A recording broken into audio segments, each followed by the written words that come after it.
اعوذ باللہ من الشیطان الرجیم بسم اللہ الرحمن الرحیم۔ پیارے دوستو السلام علیکم۔ میری آج کی ویڈیو ہے خواب میں بادل دیکھنا کیسا ہے۔ اس خواب کی کئی ساری قسمیں ہیں مگر ہم آپ کو اس کی چند تعبیریں بتائیں گے۔ ویڈیو شروع کرنے سے پہلے میری آپ سے چھوٹی سی گزارش ہے کہ میرے چینل کو سبسکرائب کر لیں تاکہ آنے والی ہر نئی ویڈیو آپ تک آسانی سے پہنچ سکے اور آپ اپنے خواب کی تعبیر جان سکیں۔ اماموں کے امام حضرت امام ابن سیرین رحمۃ اللہ علیہ نے ارشاد فرمایا، اگر کوئی شخص خواب کے اندر دیکھے کہ وہ بادل کو ہوا میں چلا رہا ہے تو یہ اس بات کی علامت ہے کہ ایسا آدمی عالموں اور حاکموں کی صحبت میں رہے گا۔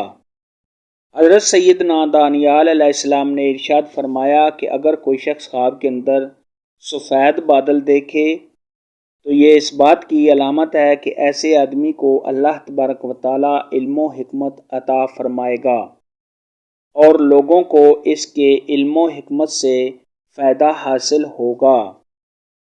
خواب کے اندر اگر کوئی شخص دیکھے کہ اس نے زرد رنگ کا بادل دیکھا ہے تو یہ کسی غم و مصیبت میں گرفتار ہونے، صاحب خواب کے پریشان ہونے اور صاحب خواب کے بیمار ہونے کی علامت ہے۔ ایسا خواب دیکھنے والے کو چاہیے کہ صدقہ خیرات کرے کیونکہ صدقہ خیرات آنے والی مصیبت کو ٹال دیتا ہے۔ خواب کے اندر اگر کوئی شخص دیکھے کہ اس نے سرخ رنگ کا بادل دیکھا ہے اور صاحب خواب اس کے نیچے ہے تو یہ اس بات کی علامت ہے کہ صاحب خواب کو کسی غم و مصیبت میں اور پریشانی میں مبتلا ہونے کی علامت ہے۔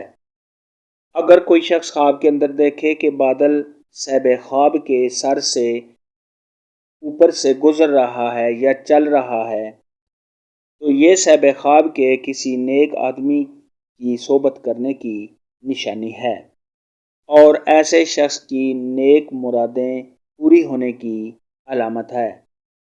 خواب کے اندر اگر کوئی شخص دیکھے کہ اس نے بادل کو پکڑا ہے اور زمین پر لے آیا ہے تو یہ صاحب خواب کے نیک اور بزرگ ہونے کی علامت ہے۔ حضرت جابر مغربی رحمۃ اللہ علیہ نے ارشاد فرمایا ہے کہ اگر کوئی شخص خواب کے اندر دیکھے کہ وہ بادل کو کھا رہا ہے تو یہ اس بات کی علامت ہے کہ صاحب خواب کی عمر حکمت میں گزرے گی۔ بادل کے متعلق آج کی ویڈیو میں اتنا ہی تھا۔ اگر آپ کا کوئی اور خواب ہے جس کی آپ تعبیر جاننا چاہتے ہیں تو نیچے کامنٹ میں مجھے ضرور بتانا۔ میری ویڈیو کو لائک اور شیئر لازمی کرنا۔ اللہ حافظ۔